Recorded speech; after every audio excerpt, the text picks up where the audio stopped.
अस्सलाम वालेकुम रहमतुल्लाहि व बरकातहू। अज़ीज़ नाज़रीन हज़रात, आप तमाम का नवाज़े उर्दू यूट्यूब चैनल में इस्तकबाल है। नवाज़े उर्दू यूट्यूब चैनल की जानिब से कर्नाटक का टीटी और सीटीटी के लिए भी वीडियोज़ बनाए जाते हैं। तो हम ख़ास करके उर्दू मीडियम के तलबा के लिए वीडियोज़ बनाते हैं। तो आज का हमारा ये वीडियो हुकूमत कर्नाटक की जानिब से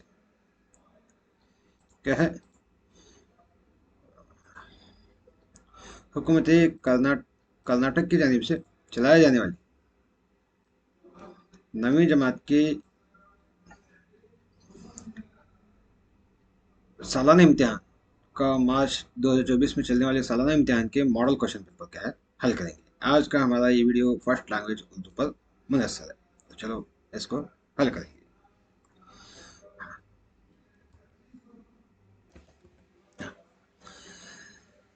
तो नवाज उर्दू में आप तमाम का इस्तकबाल हो। तो इसी तरह हम आगे बढ़ते रहेंगे। तो यहाँ पर सबसे पहले क्या है, एक इक्तिबास दिया गया है। इस इक्तिबास को बगौर पढ़ना है। आप पढ़िएगा, मैं सीधे सीधे क्या है इसके जवाबों की तरफ जाऊँगा। तो चलो हमारा पहला सवाल, इक्तिबास पढ़ने के बाद हमारा पहला सवाल है, जिंदगी का जिद क्या है? मौत। तो ये क्या है, इसका सही जवाब है, लिखना है जिंदगी का जिद मौत है। हाँ, उसके बाद गुल पोशी लफ्ज क्या है? गुल जमा पोशी, ये क्या है? मुरक्कब है। क्या है? मुरक्कब है भी। और तीसरा सवाल, खूबसूरत चेहरे को तशबीह दी गई। इस इक्तिबास में अगर हम पढ़ें तो खूबसूरत चेहरे को फूल से तशबीह दी गई। किससे? फूल से। फूल, B1 is the right answer. अगला सवाल, फूली फूल सबक इस सनत नसर से ताल्लुक है। फूल फूल फूल ही फूल सबक क्या है? ना कहानी है, ना ड्रामा है, ना अफसाना है। ये क्या है? एक मजमून है। क्या है? मजमून। D1 is the right answer. अगला सवाल, ये महमूद की किताब है। इस जुमले में हुर्फ रब्त की एक किस्म हुर्फ इजाफी है। कौन सा है हुर्फ इजाफी? तो यहाँ पर क्या है, हर्फ रब्त क्या है? की आता है। क्या आता है? की। तो इस हिसाब से B1 is the right answer. अगला सवाल, ईदों का वाहिद क्या है? ईद आता है। क्या आता है? ईद। ईदे नहीं आता, ईद आता है। तो first one is the right answer.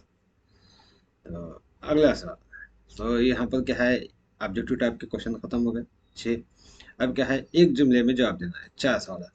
तो देखिएगा, यहाँ पर एक नज़म शिकवा और जवाब शिकवे को दिया गया है। सफ़ाए दहर से बातिल को मिटाया हमने, नूह इंसान को ग़ुलामी से छुड़ाया हमने, तेरे काबे को जबीनों से बसाया हमने, तेरे कुरान को सीनों से लगाया हमने, फिर भी हमसे ये गिला है कि वफादार नहीं, हम वफादार नहीं तो नहीं तू भी दिल तो दिलदार नहीं। ये क्या है? अल्लामा इक़बाल का शिकवा है। तो इस पर चंद 4 सवालात हैं। तो देखो 7वां सवाल, बेकार अगर साबी का है तो दिलदार लाहिक का है। कुल गिला यानी शिकवा, दहर यानी ज़माना या वक्त कहलाता है। हाँ, और वफादार यानी दिलदार। वफादार दिलदार क्या है? ये हम काफ़ी हैं। तो नहीं नहीं क्या है? रदीफ है। सुबह शाम यानी सुबह का शाम क्या है? ज़िद है।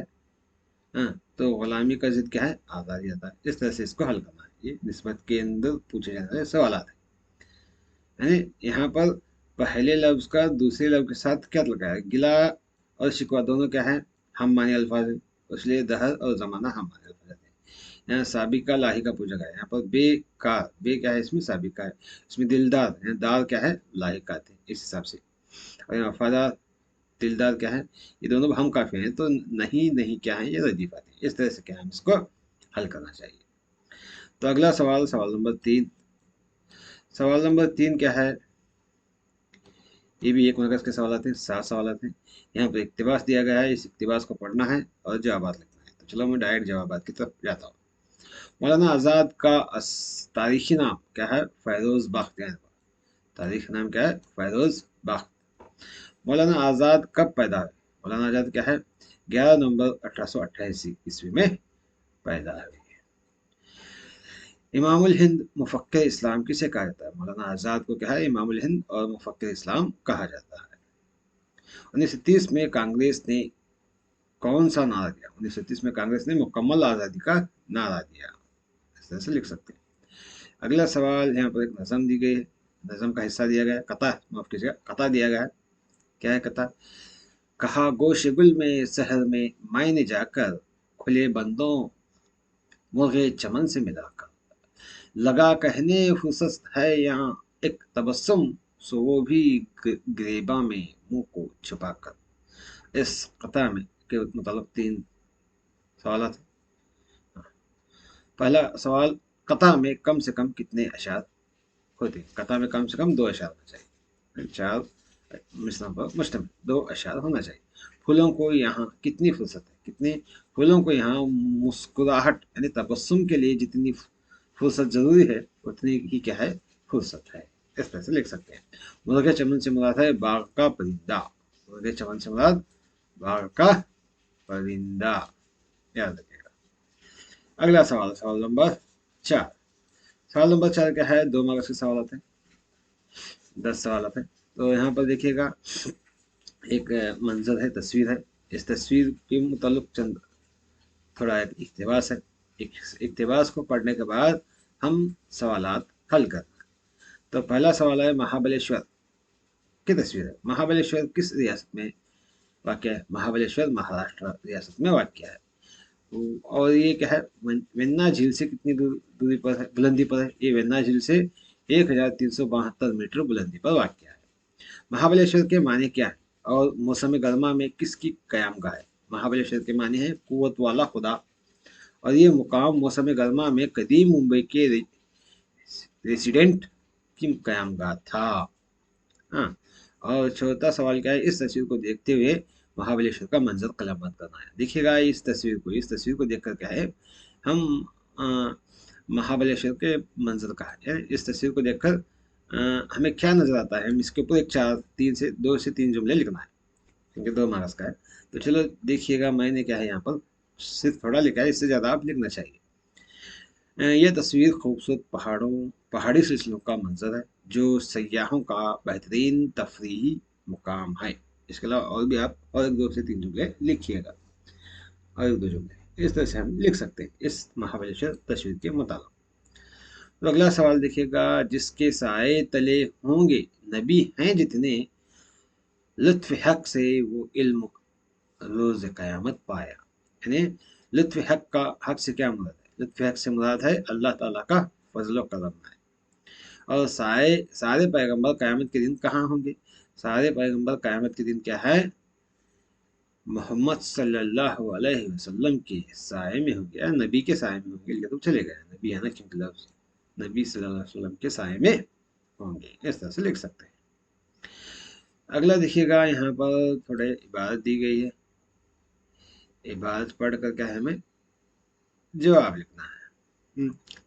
लेसर शिवाय, तो मैं डायरेक्ट सवाल की तरफ आता हूँ, इबारत आप पढ़ लीजिएगा।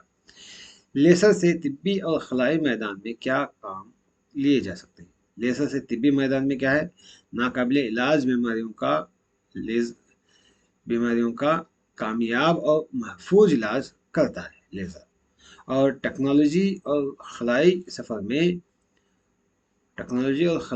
में माहिरुल अक़ल, याद रखो माहिरुल अक़ल का कारनामा अंजाम दे सकता है क्या, लेज़र। लेज़र तो इस तरह से क्या है, हम लिख सकते हैं।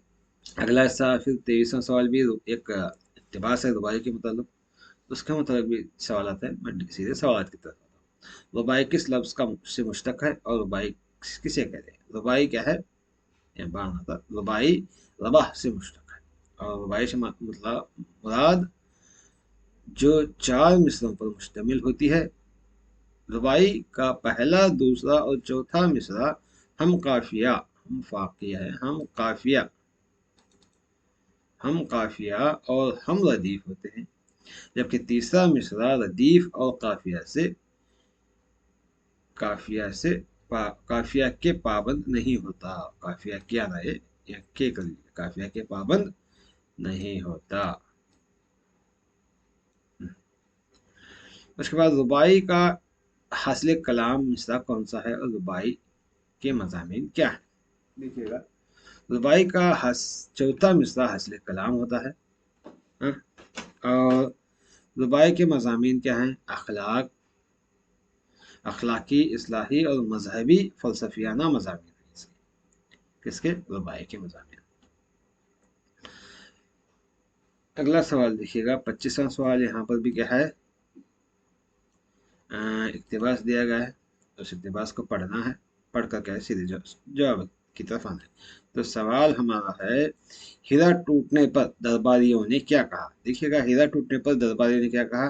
अरे बेवकूफ, तेरी ये मजाल के ऐसा नायाब हीरा तोड़ डाला, जरा ख्याल ना किया कि किस कदर नुकसान हुआ है। इस तरह से क्या है दरबारियों ने कहा, चिल्लाकर, चिल्ला उठे, चिल्लाकर क्या है कहा। अगला सवाल, 26वां सवाल क्या है? मुल्क के मुतालिक एक इक़्तिबास है। इसको पढ़ने के बाद हमें इस सवाल का जवाब देना है। सवाल क्या है? मुसन्निफ घर कैसे पहुंचा और चादर पर मोर क्या कर रहे थे? मुसन्निफ थका मांदा बारिश में घर और पहुंचा और चादर पर मोर क्या है? जा बजा पंजों के ताजा निशान लगा रहे थे। पंजों के ताजा निशान लगा रहे थे। इस तरह से हम जवाब लिख सकते हैं। 27वां सवाल देखिएगा, एक नज़म है पगडंडी है, पगडंडी नज़म है, इसके मुतालिक है। देखिएगा, यहाँ ये छप यहाँ ये छुपती वहाँ निकलती खेलते आती हूँ धान के खेतियाँ में जाकू मांग बन जाती हूँ मैं हूँ फूलां की डाली हूर बूझल है घड़े एक लचेले कमर हूँ बल पे बल खाती हूँ मैं।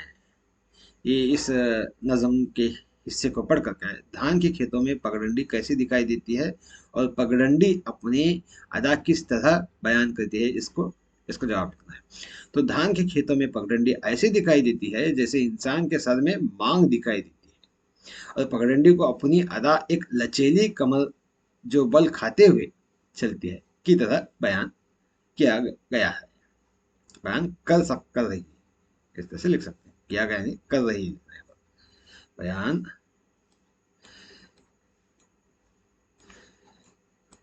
कर रही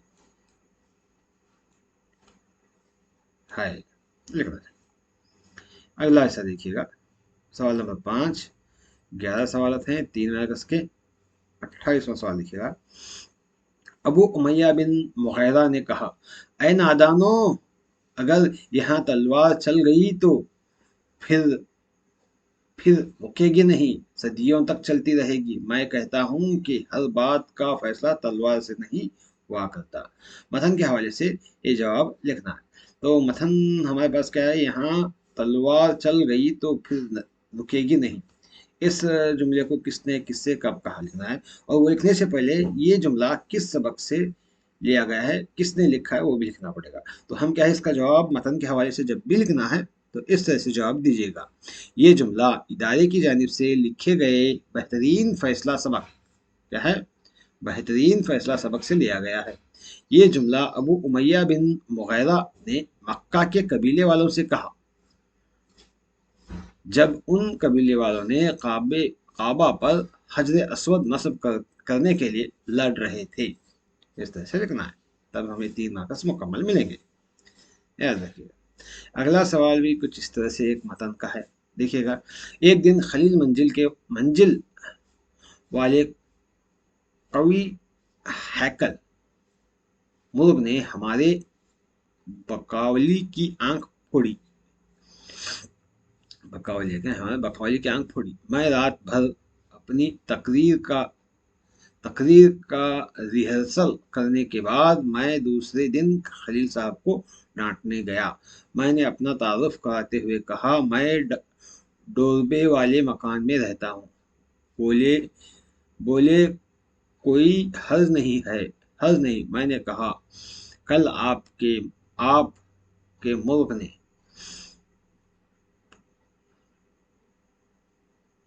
मुर्ग ने मेरे मुर्गी की आंख फोड़ दी।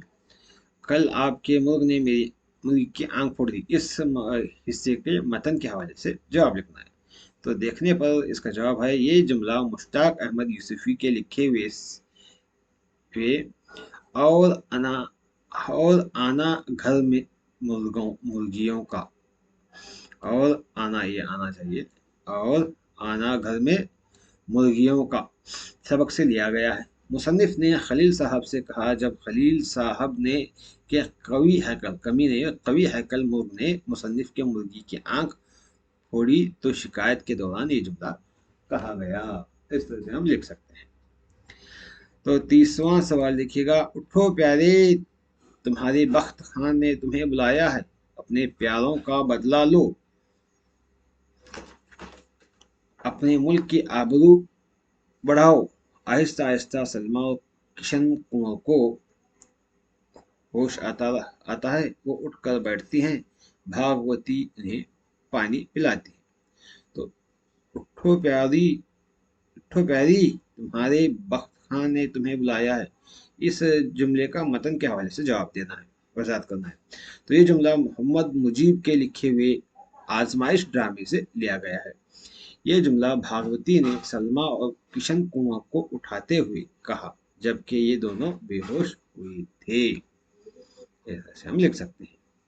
उसके बाद यहाँ पर 31वां सवाल है, एक तख्लीक कार के मतलब तारुफ दिया गया है, उस तारुफ को पढ़ने के बाद हम क्या है, इस पर मुनसब एक चंद सवाल, एक सवाल है, उस सवाल का जवाब देना है। सवाल क्या है, इस इबारत को पढ़कर ख्वाजा हुसैन निज़ाम की हयात, खुसूसियात और किताबों पर तारुफ कर लिखना है।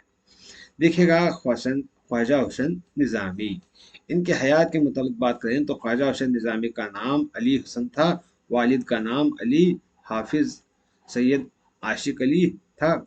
आप क्या है, 1879 में ईस्वी में दिल्ली में पैदा हुए और 1955 ईस्वी में आप इंतकाल कर गए। ये आपकी हयात है। और खुसूसियात अगर देखें तो आपने सारी ज़िंदगी तसनीफ़ व तालीफ़ और मुरीदों की खिदमत में बसर कर दी। आपकी 100 से ज़्यादा यादगार तसानीफ़ मिलती हैं। मजमून नवीसी का आपको बचपन से शौक़ था। आप दिल्ली की टकसाली ज़बान लिखते थे और सादगी और रवानी आपकी तहरीरों में नुमायाँ है। आपने दहली और उसके मुताल्लुकात को अपने कलम का निशाना बनाया। इस तरह से खुसूसियात लिख सकते हैं। और तसानीफ का अगर जिक्र आए तो देखिएगा, आपके मज़ामीन का पहला मजमुआ सी पारा दिल है, जो बहुत ही मकबूल हुआ। इसके अलावा आपकी बाज़ मशहूर किताबें किताबें गदर दहली के अफसाने, कृष्ण कृष्ण बेती, मैलादना, यजीदना और बेगमात दहली के आंसू, रेडिडेंट की डायरी वगैरह मशहूर है। देखिएगा यहाँ पर देखो, ये तमाम क्या है मशहूर किताबें, गदर दहली का अफसाना, किशन बेती, मैलादनामा, यजीदनामा, बेगमात दहली के आंसू और रेडी रेडिडेंट की डायरी, ये तमाम आपके तसानीफ है। इस तरह से हम लिखना है। यहाँ पर टाइपिंग में थोड़ा मिस्टेक हो गया, ऊपर का देखकर देख लीजिएगा। अगला हिस्सा यहाँ का है तख्लीक कार के मतलब, और एक हिस्सा है, इसको पढ़ना है, उसके बाद इन जवाब को देना है। क्या इस इबारत को पढ़कर हाली की हयात, खुसूसियात, खताब और तसानीफ के नाम लिखना है। देखिएगा, हाली की हयात के मतलब देखें तो ये 1837 में बमुकाम पानीपत में पैदा हुए और 1914 में आप वफात पर पा गए, इंतकाल कर गए। खुसूसियात देखें तो मौलाना हाली, खुसूसियात देखें तो मौलाना हाली एक अच्छे शायर, सवानी निगार और नक्काद थे। और खताबात में देखें तो 1904 में हुकूमत की जानिब से शमसुल उलमा का खताब आपको दिया गया। और तसानीफ देखें तो यादगार गालिब, हयात जावेद, हयात सईदी और मुकदमा शेर व शायरी वगैरह आपके तसानीफ हैं। इस तरह से हम लिख सकते हैं। उसके बाद अगला सवाल देखिएगा, चंद अशार हैं, अशार का तर्जुमा करना है, तशरीह करना है। पहला शेर 33वां, यहाँ पर क्या है वो शेर है इस हिस्से में, लेकिन मैं क्या है वो इस तशरीह का यही शेर वहां पर मौजूद है। देखिए, जिसे इश्क का तीर कारी लगे, जिसे इश्क का तीर कारी लगे, उसे जिंदगी क्यों ना भारी लगे। इस शेर का हमें इस शेर की हमें तशरीह करना है।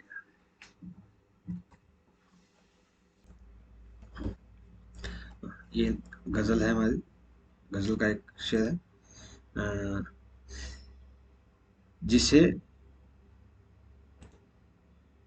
जिसे इश्क का जिसे इश्क का तीर कारी लगे, उसे जिंदगी क्यों ना भारी लगे। इस गजल के शेर को क्या है हल करना है। तो यहाँ पर हमें तीन गजलें, दक्कनी, क्लासिकी और जदीद गजलें दी गई हैं।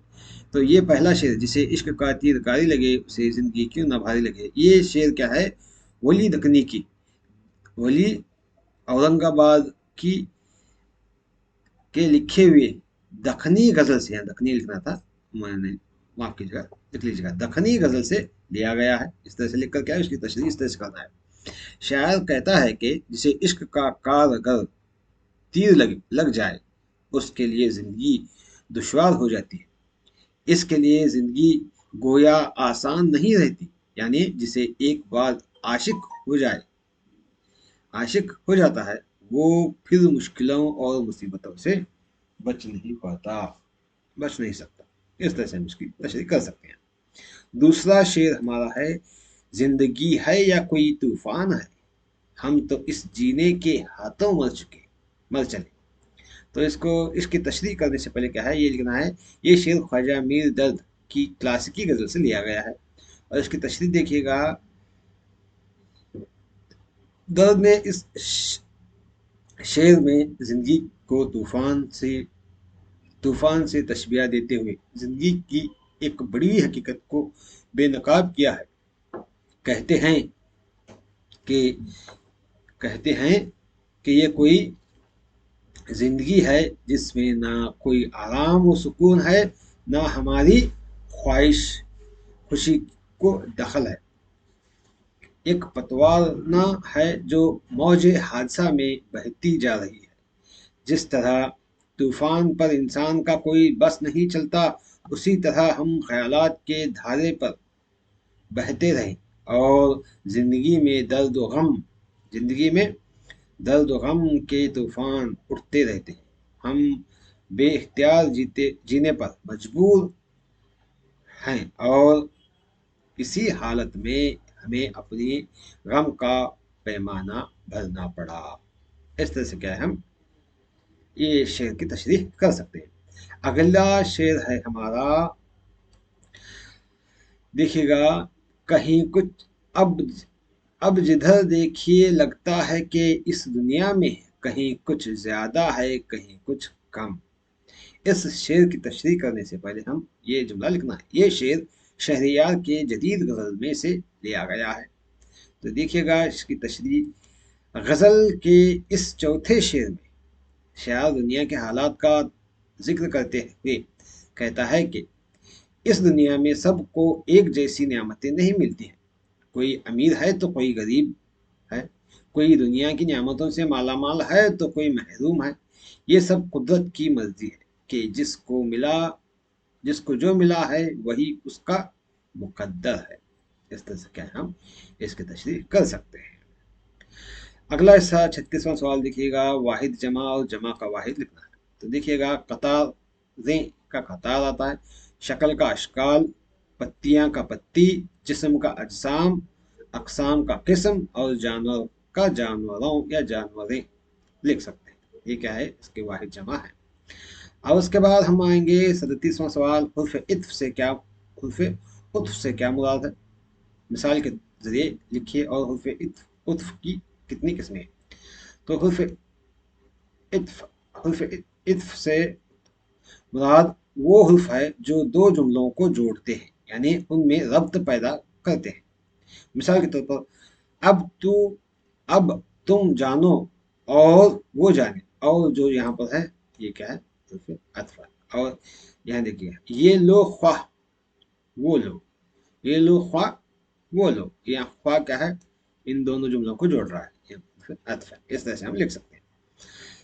हर्फ अत्फ की किस्में देखिएगा, नीचे देखिए, हर्फ वस्ल, हर्फ तरदीद, हर्फ इल्लत, हर्फ बयानिया, हर्फ इस्तिदराक, हर्फ इस्तिशना, हर्फ शर्त व जजा, हर्फ ताकीद, ये तमाम क्या है, हर्फ अत्फ की किस्में हैं।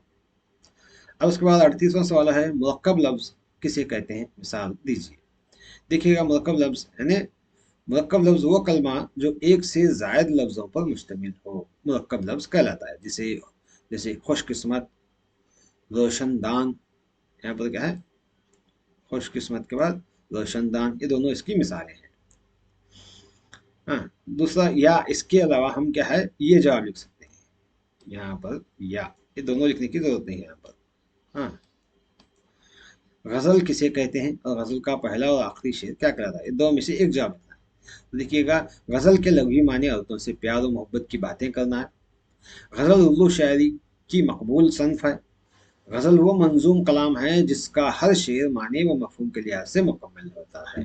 ये गजल की तारीफ हो गई। गजल किसे कहते हैं हो गया।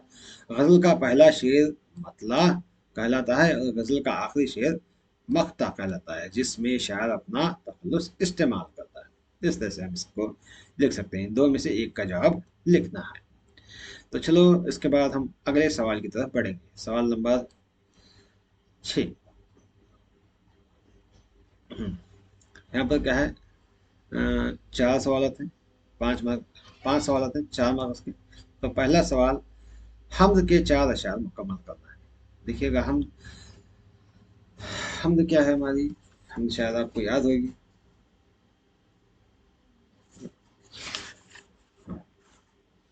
देखिएगा, आए खुदा जात बेमिसाली, आए जात लाजवाली, आए जात बेमिसाली, आए जात लाजवाली, माबूद तू हकीकी, हर वस्फ तेरा लाली। हर वस्फ तेरा, माफ कीजिएगा यहाँ पर तेरा लाली लिखा है, आईना आ जाता है यहाँ पर क्या है, हर वस्फ तेरा आली, ये लाम नहीं आना, एक मिनट उसको निकाल देंगे। हर वस्फ तेरा आली, हर गुल में तेरी खुशबू, हर शय तेरी निराली, शमशो कमर में तू है, हर खुश्को तरी में तू है, शाखो शजर में तू है, हर खुश्क तर में तू है, शाखो शजर में तू है, हर खुश्क तर में तू है। माफ कीजिएगा, यहाँ पर क्या है, कुछ अलग हिस्सा है, यहाँ पर ये नहीं है, यहाँ पर क्या है, लअल्लो गहर में तू है, क्या है, लअल्लो, लअल व गहर में तू है। शमशो कमल में तू है, लअलो गहर में तू है, शाखो शजर में तू है, हर खुश्क तर में तू है, कुदरत है तेरी हर सू, कुदरत है तेरी हर सू, अंदाज भी निराली, हम सब हैं तेरे बंदे, झुकते हैं तेरे आगे, तेरे सिवा तेरे सिवा किसी से, तेरे सिवा किसी से हरगिज नहीं हैं, हरगिज नहीं हैं डरते, हरगिज नहीं हैं डरते। इस तरह से हम हमको मुकम्मल कर सकते हैं। हाँ। उसके बाद अगला हिस्सा देखिएगा। इसके बाद यहाँ पर हमारे सवाल नंबर 40 में क्या है, हुब्बे वतन के अशार को पढ़ते हुए खुलासा करना। हुब्बे वतन को अशार को देखिएगा, अय वतन अय मेरी बहशत भरी, क्या हुए तेरे आसमां व ज़मीं, रात और दिन का वो समा ना रहा, वो ज़मीं और वो आसमां ना रहा, तेरी दूरी है मौला मोरदे आलाम, तेरे चुटने से छुट गया आराम, जो कि रहते हैं तुझसे दूर सदा, उनको क्या होगा जिंदगी का मजा, हो गया या तो दो दो ही दिन में ये हाल, तुझ बिन एक एक पल है एक एक साल। इस तरह से एक हुब्ब वतन के मुतालिक नज़म है। तो इस वतन, ये इस नज़म का क्या है, खुलासा करना है। देखिएगा खुलासा कुछ इस तरह से किया गया है। मौलाना अल्ताफ़ हुसैन हाली की ये गज़ल है, यहाँ पर लिखना है पहले। ये क्या है, मौलाना अल्ताफ़ हुसैन हाली की लिखी हुई नज़म है, हुब्बे वतन। ये लिखना पहले, उसके बाद ये लिखना है मौलाना अल्ताफ़ हुसैन हाली, इस मसनवी, मसनवी है ये, मौलाना अल्ताफ़ हुसैन हाली की मसनवी हुब्बे वतन से ये क्या है, नज़म का हिस्सा, मसनवी का हिस्सा लिया गया है। लिखकर क्या है, लिखना है मौलाना अल्ताफ़ हुसैन हाली इस मसनवी में अपने वतन हिंदुस्तान से मुखातिब है। कहते हैं कि अय मेरे वतन, अय मेरी जन्नतुल फिरदौस, तुझे क्या कहूँ, क्या हो गया है तेरे आसमान और ज़मीन में ये तब्दीली कैसी। ठीक है, पहले शेर का तर्जुमा है। हाँ, तेरे आसमान और ज़मीन। और अगला शेर क्या है, तेरी रात और दिन ऐसे नहीं होते थे जैसे आज है, आज तेरी हालत ऐसी नहीं है जैसे पहले हुआ करती थी, आज सब कुछ बदल गया है। इस तरह से इसकी तशरीह कर सकते हैं। अगला देखिएगा, शायर मौलाना हाली अपने वतन से मुताल्लुक़ कहते हैं कि तेरी दूरी ही मेरे लिए रंज व गम का सबब है। ऐ वतन तू मुझसे क्या छोटा, मेरा क्या छोटा, मेरा चैन व आराम भी छूट गया। इस तरह से क्या है, हम तीसरे शेर की तशरीह। चौथा शेर देखिए, आए वतन जो लोग हमेशा तुझसे दूर रहा करते हैं, उन्हें जिंदगी का भला क्या मजा मिलता होगा। ऐसा चौथे शेर का। और पांचवा और आखिरी शेर इस हिस्से में दिया गया, शायर मौलाना हाली अपने वतन से पूछते हैं, आए वतन मैं तुझसे हो दूर हुए महज 2 ही दिन हुए, और 2 ही दिन में मेरा ये हाल हुआ हो गया, तेरे बगैर मुझे एक एक पल एक एक साल की तरह लग रहा है। इस तरह से हम इस नज़म के हिस्से की तशरीह कर सकते हैं। तो अगला सवाल नंबर 41 देखिएगा, हजर असवद के नस्ब का मसला क्यों कर हल हुआ, को उसका हल कैसे हुआ, उसको हम तफसील से लिखना है। तो देखिएगा सवाल जवाब है यहाँ पर। जवाब, अबू उमैया ने कहा, इस मसले को इस तरह हल किया जा सकता है, जा, जा सकता है, खाना काबा में जो शख्स कल सुबह सबसे पहले दाखिल हो, उसको हुक्म उसका उसको हुक्म उसका न माफ कीजिएगा, उसका हुक्म मान लिया जाए, और जो फैसला वो सादिर करे उसे सब लोग बगैर किसी चूं चरा के मान लें। इस तरह से अबू उमैया ने कहा। तो इस बात पर क्या है, सब ने हामी भर ली। शाम हुई, फिर रात, और उसके बाद सुबह की सफ़ेदी नमदार हुई। उतने में लोगों ने देखा कि मोहम्मद बिन अब्दुल्ला सबसे पहले काबा में दाखिल हुए। मोहम्मद बिन अब्दुल्ला मोहम्मद सल्लल्लाहु अलैहि वसल्लम दाखिल हुए। सब ने एक ज़बान होकर कहा कि आप सल्लल्लाहु अलैहि वसल्लम ही हमारे मसले को हल फरमाएं। मोहम्मद मोहम्मद बिन अब्दुल्ला ने काबा के फर्श पर अपनी चादर मुबारक बिछाई। अब्दुल्ला आना चाहिए, वो मिस्टेक हो गया है। काबा के फर्श पर चादर बिछा दी। तो हज़रत मोहम्मद सल्लल्लाहु अलैहि वसल्लम ने अपने हाथों से संग अस्वद उठाकर अपनी चादर पर रखा और फरमाया, तमाम कबीलों में से हर कबीले का एक एक फर्द इस चादर को तमाम थाम ले, ताकि हज़रत अस्वद की तनसीब का शर्फ तमाम कबाइल में मसावी तौर पर तकसीम हो जाए। तो ये बात सुनकर हर कबीले का एक एक आदमी आगे बढ़ा और बखुशी चादर थाम कर उसे ऊपर उठाया, और सब ने मिलकर खाना काबा की दीवार में हजर असवद को नस्ब किया। इस तरह से क्या है, हम इस सवाल का जवाब लिख सकते हैं। हाँ, देखिएगा अगला सवाल,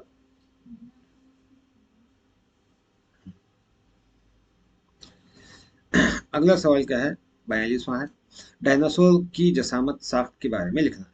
डायनासोर की जसामत साख्त के बारे में मैंने उसका जवाब तो यहाँ पर नहीं लिखा। अब क्या है, किताब में शायद मौजूद है डायनासोर का सबक, तो या नहीं तो नेट से हासिल करके लिख लीजिएगा। मैं सिर्फ यहाँ पर दूसरा सवाल, दी गई तस्वीर में से इन पर चार चार जुमले लिखना है। तो देखिएगा, गुलाब पहला, गुलाब एक ये फूलों का राजा है, इसका वतन शुमाली ईरान है, ये खुशबूदार भी होता है और बग़ैर खुशबू वाला भी। कहते हैं कि बगैर खुशबू वाला भी। कहते हैं कि इस फूल को मुगल बादशाह बाबर ने हिंदुस्तान लाया था। इसका इतर मलिका नूर जहां ने कशीद किया था। ये फूल सारी दुनिया में मशहूर है। इस फूल को अमन और दोस्ती की अलामत माना जाता है। इसलिए बैरूनी ममालिक से आने वाले मेहमानों को बतौर खास तोहफा दिया जाता है। ये कई रंग का होता है। हिंदुस्तान के सदर की अकामत गाह में एक चमन है जिसको मुगल गार्डन कहते हैं। यहाँ गुलाब की सैकड़ों किस्में उगाई जाती हैं। दूर दूर से सैयाह इस चमन को देखने आते हैं। गुलाब के फूल पत्तियों से गुलकंद तैयार किया जाता है जो निहायत लजीज और सेहत बख्श होता है। इसमें से एक चार पाँच जो मिलकर तो काफ़ी है। तो अगला है मोगरा। देखिएगा मोगरा की भी कई किस्में होती हैं, बट मोगरा भी इसी की एक किस्म है। ये फूलों की रानी कहलाती है। ये सफ़ेद रंग का होता है। मोगरा सारे कर्नाटक में पसंद किया जाने वाला फूल है। मैसूरू मोगरा बहुत मशहूर है। शादी ब्याह के मौकों पर इसकी बहुत मांग होती है। निहायत खुशबूदार जूल है। इसका इतर भी कशीदा किया जाता है जिसको की कली कहते हैं। इस तरह से हम इसका जवाब लिख सकते हैं। मोगरा ये भी दर्ज किताब में मौजूद है। अगला सवाल देखिएगा, यहाँ पर एक इबारत दी गई है, इस इबारत को पढ़ना है और पढ़ने के बाद हम क्या है, यहाँ पर दो सवाल आते हैं। बायजीद अपने वालिदा की खिदमत में पानी लाकर क्या किया, और पानी का प्याला लिए खड़े बेटे से वालिदा ने क्या कहा। ये दोनों सवाल के जवाब लिखना है। तो पहला सवाल का जवाब देखिएगा। पहला सवाल का जवाब, एक रात हजरत बायजीद की वालिदा ने उनसे पानी मांगा। हजरत बायजीद प्याला लेकर पानी लेने गए। सराही को देखा तो वो खाली पड़ी थी। किसी और बर्तन में भी पानी न था। ये देखकर आप दरिया की तरफ चल दिए। उस रात सख्त सर्दी पड़ रही थी। जब आप दरिया से पानी लेकर वापस आए तो वालिदा सो चुकी थी। हजरत बायजीद प्याला लेकर वालिदा की पाइंती की तरफ खड़े हो गए। सर्दी की वजह से आपको बड़ी तकलीफ महसूस हो रही थी, मगर आपने अपनी तकलीफ का कुछ ख्याल ना किया और पानी का प्याला लेकर चुपचाप खड़े रहे। इस तरह से इसका जवाब लिख सकते हैं। हाँ, पानी का प्याला लेकर खड़े बेटे से वालिदा ने क्या कहा। इस तरह से देखकर वालिदा ने कहा, दूसरे का जवाब। हाँ, क्या कहा, वालिदा ने उठकर पानी पिया और फिर कहने लगा, बेटे तुमने उतनी तकलीफ क्यों उठाई। पानी का प्याला मेरे बिस्तर के करीब रख देते, मैं उठकर खुद पी लेती और ढेर सारी दुआएं दी। इस तरह से कहे हम जवाब लिख सकते हैं। ये ढेर सारी दुआएं की जरूरत नहीं, इतना लिखा तो काफी। तो उसके बाद अगला सवाल हमारे पास दो खतूत हैं। देखिएगा, पहला खत है, अपने वालिद के नाम एक खत लिखिए जिसमें बहन की शादी की वजह बताते हुए 2 दिन की छुट्टी की दरख्वास्त की गई हो। 2 दिन की छुट्टी की दरख्वास्त। यहाँ पर देखिएगा, नाम को पता लिखना है, आदाब अलकाब लिखना है, नफ्स मजमून, पता और खातिमा। देखिएगा यहाँ नाम, हाँ देखिएगा यहाँ पर है। यहाँ पर पहले का ये हिस्से का रुशदा सलकुली जिस तारीख से लिख दिए, मेरे प्यारे अब्बू अस्सलाम वालेकुम। बाप को लिख दिया, आपका खत मिला, मेरी खैर मैं खैरियत से हूँ। उम्मीद है कि आप और घर वाले तमाम खैरियत से बाखैरियत होंगे। मुझे बड़ी खुशी हो रही है कि मेरी बहन की शादी तय हो गई है। शादी में ज़्यादा काम रहते हैं, इसीलिए मैं मीर मौलम की इजाज़त से 2 दिन की छुट्टी लेकर शादी से एक दिन पहले मैं घर को आऊँगी। आऊँगी यहाँ है, आऊँगी गाली के साथ आऊँगी लिखिएगा, आऊँगी अगर लड़का है तो गा लिखिएगा, आऊँगी। घर वालों को मेरा सलाम कहिए, व सलाम। इस तरह से और कुछ चार पांच जुमले आप लिख सकते हैं नफ्से मजमून में तफसीली तौर पर। और लिख कर क्या है, वसलाम लिख कर फक्त आपकी नूर नज़र रुशदा सरकुली लिख कर क्या है, यहाँ पर बाप का पता लिख सकते हैं, बदना नवाज सरकुली, साकिनगढ़ संगीत तालुका बसंत बागड़ी जिला बीजापुर। इस तरह से क्या है, ये बच्ची रुशदा सरकुली अपने बाप को खत लिख रही है। और उसके बाद दूसरा सवाल, दूसरा हिस्सा है, मेरे मीर अपने मीर मुदर्रिस के नाम एक खत लिखिए जिसमें 2 दिन की छुट्टी की दरख्वास्त की गई। तो मीर मुदर्रिस के नाम खत लिखने के दौरान यहाँ पर लिखा गया है।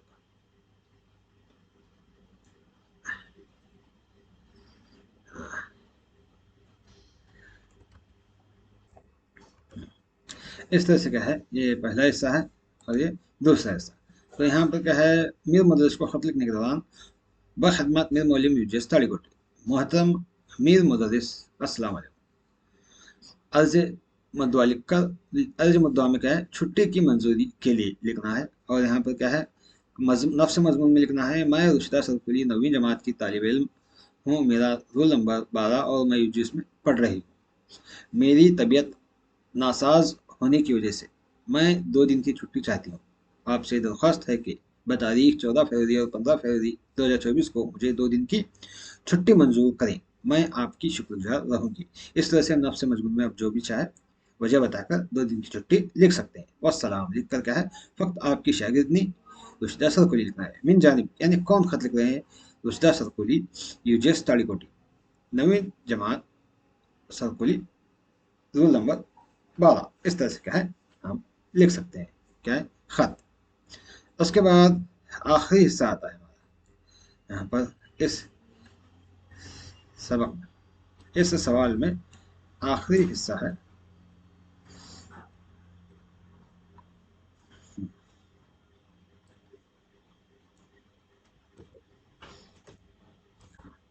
तो इस तरह से खत लिखने के बाद अगला हिस्सा है हमारा मजमून, उन्वान पर मजमून लिखना है, किसी एक उन्वान पर। यहाँ पर 2 उन्वान थे, मेरा पसंदीदा खेल और मेरा वतन। तो मैं दोनों पर लिखा हूँ, देख लीजिएगा। मेरा पसंदीदा खेल, मेरा क्रिकेट मेरा पसंदीदा खेल है। क्रिकेट दुनिया के कई ममालिक में खेला जाता है। क्रिकेट टीम में 11 खिलाड़ी होते हैं। क्रिकेट के लिए बाकायदा मैदान की ज़रूरत होती है। इस खेल का आगाज़ टॉस से किया जाता है, जिसके लिए एक टीम को पहले बैटिंग करनी पड़ती है। और क्रिकेट खेल में जब एक टीम बैटिंग करती है तो दूसरी टीम बॉलिंग करती है। ये खेल गेंद और बल्ले के जरिए खेला जाता है, जिसका मैदान मजबूत बैज़वी शक्ल का होता है। मैदान के दरमियान में 12 से 20 मीटर यानी 22 गज का मुस्तकल बना होता है, जिसे बीच कहा जाता है। बीच के दोनों जानिब 3-3 लकड़ियां नस्ब की जाती हैं, जिन्हें विकेट कहा जाता है। मैदान में मौजूद टीम का एक रुकन यानी गेंदबाज चमड़े से बनी एक गेंद को बीच की एक जानिब से हाथ घुमाकर दूसरी टीम के बल्लेबाज रुकन को फेंकता है। आमतौर पर गेंद बल्लेबाज तक पहुंचने से कबल एक मरतबा उछलती है, जो अपनी विकेटों का दिफा करता है। दूसरा बल्लेबाज जो नॉन नॉन नॉन एक का कहलाता है, नॉन कीपर, गेंदबाज के गेंद गिराने वाली जगह को होता है। क्रिकेट बड़ों और बच्चों सब में मकबूल खेल है। ये खेल दुनिया भर से लोगों में उसको देखने आते हैं। बल्ला बिलाशुबा क्रिकेट एक मशहूर और मारूफ खेल है। इस तरह से हम क्या है, खेल पर, मेरा पसंदीदा खेल पर मजमून लिख सकते हैं। या आप दूसरा, आप कबड्डी, खो खो, जो भी आपको पसंद है उसके ऊपर एक मजमून लिखना चाहिए। उसके बाद आता है मेरा वतन। मेरा वतन, मेरे वतन का नाम भारत है। मैं इस तरह से लिखूँ, आप भी अपने पसंद के अल्फाज लिख सकते हैं। 1947 से पहले इसे हिंदुस्तान कहा जाता था। अब भी बहुत से लोग इसे हिंदुस्तान या हिंदुस्तान भी कहते हैं। मलेशिया इसे इंडिया कहकर पुकारते हैं थे। यहाँ लगभग 200 साल तक अंग्रेजों ने हुकूमत की। हिमालय पहाड़ बहुत ऊंचा पहाड़ है। इसकी चोटी चोटी माउंट एवरेस्ट दुनिया की सबसे ऊंची चोटी है, जो हिंदुस्तान के करीब है। हिमालय हिंदुस्तान के लिए एक पहरेदार का काम देता है। इसी पहाड़ की वजह से हिंदुस्तान में हर साल बारिश होती है। अगर हिमालय पहाड़ ना होता तो हिंदुस्तान का शुमाली हिस्सा बंजर और रेगिस्तान होता। हिमालय पहाड़ की चोटियां हर वक्त बर्फ से ढकी रहती हैं। इसी पहाड़ से निकलने वाले दरियाए गंगा सिंध मैदानों को जरखेज बनाते हैं।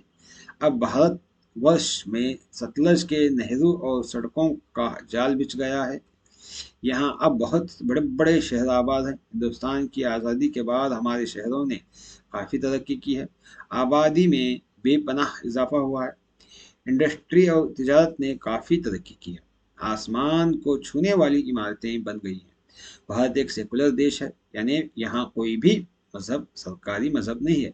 हिंदुस्तान में अलग अलग मजहबों को मानने वाले लोग रहते हैं, इसलिए यहाँ की सरकारी सरकार सबकी सरकार है। सरकार यहाँ हिंदू मुस्लिम सिख ईसाई भाई भाई बनकर रहते हैं। कुछ मुल्कों को हमारी ये बात अच्छी नहीं लगती। इनकी कोशिश होती है कि यहाँ लोगों में आपसी नफरत बढ़े, ताकि हिंदुस्तान जो तेजी से तरक्की कर रहा है उसकी तरक्की रुक जाए और फिर विदेशी माल हिंदुस्तान की मंडियों में आ सके। मगर ये एक हकीकत है, हिंदुस्तान के बहुत कम लोग इन विदेशी ताकतों का आला कार बनते हैं। यहाँ के हिंदू और मुसलमान दोनों देशभक्त और हैं और अपनी धरती से प्यार करते हैं। धरती नहीं, धरतियां ना, माफ कीजिएगा, धरती से प्यार करते हैं। यही वजह है कि बड़ी ताकतें अपने मकसद में यहाँ बहुत कम कामयाब हो रही है। अगरचा फिर भी हिंदुस्तान में कभी कभी कोई फिरका वाराना फसाद हो ही जाता है, मगर हिंदुस्तान का तालीम याफ्ता तबका इन फिरका परस्त लोगों की से नफरत करने लगा है। हिंदुस्तान ने आज़ादी के बाद काफ़ी तेजी से तरक्की की है। अब यहाँ बहुत से कारखाने खुल गए हैं, यहाँ से बहुत सा कपड़ा विदेश में जाता है और इस तरह हिंदुस्तान विदेशी करेंसी कमाने में कामयाब हो रहा है। इंडस्ट्री की तरक्की की वजह से अब भारत सिवाय गंदुम के किसी भी दूसरे देश का मोहताज नहीं है। तो इस तरह से क्या है, हम हिंदुस्तान के मतलब मेरा वतन के मतलब मजमून लिख सकते हैं, या आप इसी तरह से दूसरा अल्फाज का इस्तेमाल करके भी मजमून लिख सकते हैं। उम्मीद है कि आपको हमारे वीडियो पसंद आया होगा। इसी तरह से मज़ीद वीडियो को जानने के लिए नवाज़े उर्दू यूट्यूब चैनल पर बने रहिएगा। हम आपके लिए इसी तरह से मज़ीद मुफीद वीडियोस लाते रहेंगे। लाइक शेयर सब्सक्राइब कीजिएगा। इंशाल्लाह अगले वीडियो में फिर मुलाकात करेंगे। अल्लाह हाफिज़।